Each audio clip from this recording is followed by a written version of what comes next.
Sebelum melanjutkan, jangan lupa subscribe dulu. Terima kasih. Bab 18, aku bukan lagi anggota keluargamu. Mukiki membalas senyumannya, dan melambai kepada semua orang di dalam mobil ketika mereka sampai di gerbang sekolah. Lin Tua memperhatikannya pergi dengan cemas, dan bertanya pada Seng Xiao, apakah kamu tidak khawatir, Tuan Muda? Dia bisa mengatasinya. Seng Xiao tidak meragukan tekad Mukiki untuk berkembang karena alasan tertentu. Ayo pergi. Ya, Tuan Muda. Lin Tua jarang melihat Seng Xiao menghabiskan waktu dengan siapapun, dan Mukiki bisa dianggap orang pertama yang melanggar aturan itu. Meskipun dia tidak yakin dengan apa yang dipikirkan Seng Xiao, penderitaan Mukiki di masa lalu menyakitinya sebagai seorang ayah. Banyak yang tidak percaya dengan kisah hidup Mukiki. Namun Lin Tua telah melihat hal-hal yang lebih mengerikan, orang dewasa bisa menjadi menakutkan dalam mengejar keuntungan, dan akibatnya setiap hubungan dalam hidup bisa menjadi dangkal atau tidak berdaya. Dia hanya bisa berharap hari ini berjalan baik untuk Mukiki. Segera, Mukiki memasuki kelasnya, mempersiapkan diri untuk bertemu Mutang Sue. Mutang Sue tidak mengecewakan.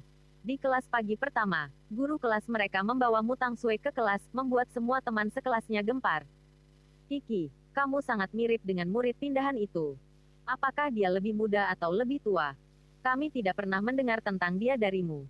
Mutang Sue memulai dari Mukiki, yang tidak mencoba menghindar dan menatap matanya sepenuhnya. Guru tersenyum dan kemudian memperkenalkan diri. Benar, dia adalah Mutang Sue, saudara kembar Mukiki yang baru saja pindah dari Van Gogh. Mari kita sambut dia. Mukiki bertepuk tangan bersama teman sekelasnya yang lain, saat gurunya berbalik ke arahnya. Kiki, kamu akan menjaganya karena dia adalah adikmu. Mutang Sue menatap Mukiki dengan nada memprovokasi, karena gurunya baru saja memberi Mutang Sue alasan untuk tetap dekat dengannya. Dan menggertaknya seperti sebelumnya. Namun, Mukiki tiba-tiba mengangkat tangannya dan berkata, maaf, guru, tapi menurut saya lebih baik kita berpisah. Kami tidak akur satu sama lain. Baiklah, guru itu tersenyum canggung. Tidak apa-apa, guru. Saya bisa duduk di tempat lain. Mutang Sue segera datang menyelamatkan gurunya. Kiki, kamu keterlaluan. Guru itu memelototi Mukiki, menyalahkannya. Namun, dia juga dengan tulus prihatin terhadap Mukiki, dan nilainya mencegah siapapun untuk bersikap terlalu keras terhadapnya. Guru, saya hanya mempersiapkan Anda agar Anda tidak bingung mengapa saya selalu mengganggunya. Baiklah, baiklah, tapi jangan terlalu mengganggunya, oke? Guru memberitahunya. Baiklah, waktunya singkat jadi mari kita mulai kelasnya.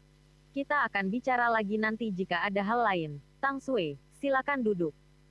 Mutang Sue berjalan dengan patuh ke tempat duduknya, tapi ada kemarahan di bawah matanya. Bagaimanapun, Mukiki telah mengabaikan gurunya tentang merawatnya. Dan lebih buruknya lagi, Mukiki dengan berani menyatakan bahwa dia akan menindasnya. Sebenarnya, Mukiki sedang mempersiapkan orang lain, sepenuhnya karena dia tahu bahwa Mutang Sue akan melakukan tindakan untuk menjebak dan menindasnya. Karena itu, dia hanya akan mengatakan yang sebenarnya kepada semua orang. Ketika Mutang Sue melakukan suatu tindakan, guru mereka hanya akan berpikir bahwa dia seharusnya tidak menyuruh Kiki untuk mengurus Tang Sue. Memang benar, seluruh kelas tidak akan terkejut jika Mutang Sue mulai menangis dan mengeluh. Karena dia sudah menyatakan hal itu. Mukiki dengan sungguh-sungguh memasang wajah, aku akan menindasmu. Jika Mutang Sue benar-benar mulai menangis, dia hanya akan menyalahkan dirinya sendiri karena mencoba sesuatu yang lucu. Selain itu, dia telah memperjelas hubungannya dengan saudara perempuannya untuk menghentikan Mutang Sue mendekatinya. Mutang Sue sekarang tidak dapat mendekatinya karena seluruh kelas tahu bahwa hubungan mereka buruk, secara alami mengurangi kemungkinan dia akan terjebak. Itu adalah ide yang dibuat oleh Mukiki sepanjang malam, dan itu pasti efektif melawan Mutang Sue. Segera, teman sekelasnya, Mukiki, berbagi meja dan bertanya, Kiki, mengapa kamu tidak bisa akur dengan adikmu? Kamu akan segera mengetahuinya, kata Mukiki penuh arti. Oh, ngomong-ngomong, kami mungkin terlihat mirip tapi sebenarnya Anda bisa membedakan kami. Lihat hidungku, aku punya tahi lalat kecil di sana, tapi dia tidak. Selain itu, angka kami juga sedikit berbeda. Aku mengerti, bisik teman sekelasnya. Adikmu juga terlihat lemah. Kalian berdua terlihat sangat berbeda untuk sepasang anak kembar. Yah, kamu akan segera tahu apakah dia benar-benar lemah. Dengan kata-kata itu, Mukiki menoleh untuk melirik Mu Tangsue. Si kembar datang ke Iten satu demi satu dan memasuki kelas yang sama, sehingga membuat teman sekelas mereka merasakan kesegaran. Mereka memiliki banyak pertanyaan untuk Mukiki, yang akan mereka tanyakan saat istirahat. Tetap saja, seperti yang dikatakan Seng Xiao sebelumnya, kelas adalah wilayahnya. Setelah menghabiskan 4 bulan di dalamnya, fondasi persahabatan mereka tidak dibangun atas dasar apapun. Sementara itu, Mu Tangsue menjaga dirinya tetap terkendali saat dia duduk dengan patuh. Dengan gitu, setiap orang dapat dengan jelas mengetahui bahwa mereka berbeda, yang satu aktif, yang lain pasif.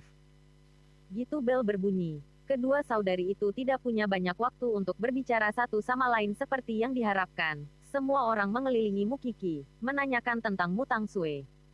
Aneh, si kembar lain yang kutemui sepertinya tidak pernah terpisah satu sama lain. Tapi kalian berdua. Keluargaku istimewa. Mukiki menjawab seolah itu wajar saja.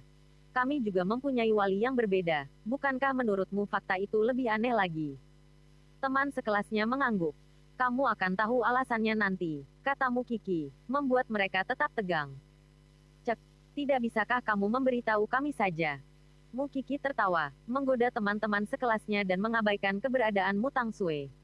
Mu Tangsue benar-benar kesal saat melihat perubahan Mukiki. Tidak hanya bayangannya yang dulu telah melampaui dirinya, dia sekarang tidak takut dengan ancamannya. Bagaimana Mu Tangsue bisa langsung menerimanya? Sepertinya dia harus melakukan sesuatu yang drastis agar Mukiki bisa menuruti keinginannya. Dengan sebuah rencana, Mu Tangsue membawa nampannya untuk duduk di meja yang sama dengan Mukiki saat makan siang.